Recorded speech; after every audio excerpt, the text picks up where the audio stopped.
spring break is just around the corner, and if you haven't made plans yet, it's not too late. In fact, Bob Grove with Road Trippin with Bob says spring is the best time to take a good old-fashioned road trip. And today, he's sharing 4 of his favorites. And Bob, we're not just talking about driving to St. George. We're not talking about throw it in the car for a couple hours. These are well-planned, really efficient trips where you're seeing a lot of things.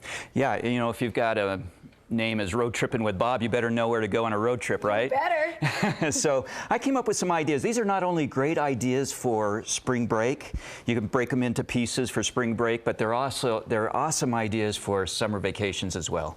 Yeah, I believe it. I want to start with the one that you have in northern Utah. These are some places we're familiar with, but give us the layout of this. Exactly. Going to the north, you know, Jackson Hole has always been one of the most popular destinations for Utahns out of the Wasatch Front. In fact, if you do a license plate check in Jackson Hole, you're going to see a lot of Utah plates. But this is an amazing place to go. You know, there's so much to do. During the spring break, it's probably more or less to go up and enjoy maybe late spring skiing in Jackson Hole. And they've been dumped on. They've got a ton of snow like we have down here in Utah. So there's some great late season skiing. Also Town Square is a lot of fun. And then take a drive up into Grand Teton National Park. And this is a gorgeous park. Been there several times. It's lovely. It's very majestic.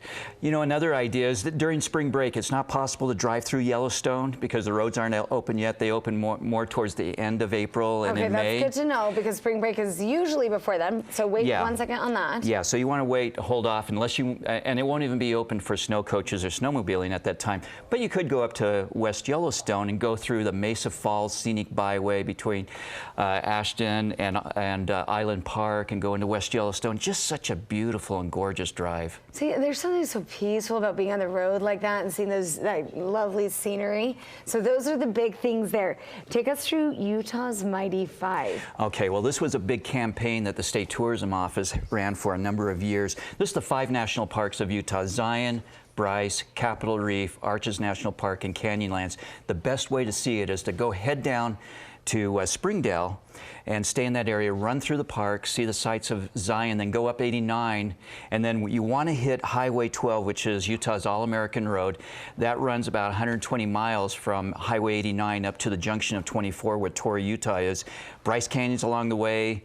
You've got Escalante and Boulder and a lot, you know, the Calf Creek, Lower Calf Creek Falls hike. There's just so many things to do. I don't have time to talk about it all. That is the truth. You know, and these national parks, we take them for granted because so many of us live close to them. But there's something about it. Every time I go to one, there are more foreign-speaking people there than I've seen anywhere else in Utah. You know, they attract people from all over the world, but getting yourself to get out the door and make it down there can be kind of tricky. Make yourself do it for the spring break. It is, you know, and it's surprising how many folks in the Wasatch Front haven't seen our 5 national parks. So go out, you know, Moab is a great hub for Arches and Canyonlands, and don't forget Capitol Reef. It's one of our forgotten parks, but it's also equally exciting. And then we got some really cool state parks in between at Goblin Valley and some others. And so you can kind of pack them into one trip, you're saying? Absolutely. Week long? How long? Well, you know, I would spend at least a long weekend or more to really see it, but you can make this trip in a weekend trip. You're just going to be spending some time on the road doing it. Okay, all right. Now, what about the Trail of the Ancients? This sounds neat. This is really cool because we are a hotbed of the old archaeological sites of the Anasazi, which are called the ancestral Puebloans and so forth, down in the San Juan County area where there's Cedar Mesa, you know, Bluff, Utah is really a great place to stay, and to see all these really cool places along the San Juan River. There's River House ruins, and just, you know, you got Mesa Verde National Park, you got Monument Valley, Edge of the Cedars State Park in Blandine, Hovenweep National Monument. This is really an amazing place to see some of the artifacts, some of the ancient ruins and petroglyph sites. There's newspaper rock down in that area. Yeah, this is something we took the kids to, I think, Mesa Verde, and it was gorgeous. I couldn't believe, and they were just stunned with it. So it's really something that works for most ages. It's a beautiful place. Now we're heading into car zone, Route 66. Route 66. Most kids are going to know this one. All right, tell us about this. I am so excited about this. You know, I'm a tour guide as well with what we do, and I'm taking a group on a Route 66 tour this year of the historic Arizona Route 66. There are so many neat places along there. You've got the petrified forest, the painted desert, meteor crater.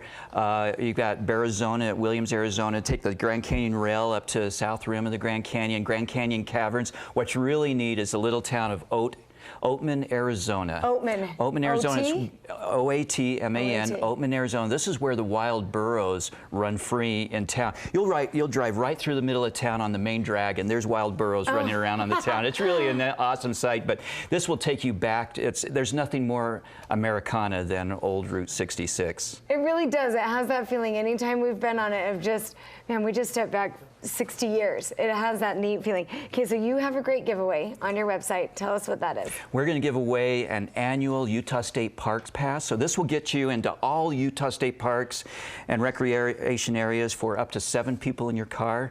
And then we're going to give away a Maverick gas card to help get you there. Perfect. So it's the whole package. Okay, and your website? It's at roadtrippinwithbob.com. No G, roadtrippinwithbob.com. Perfect. Thanks so much, Bob. You bet.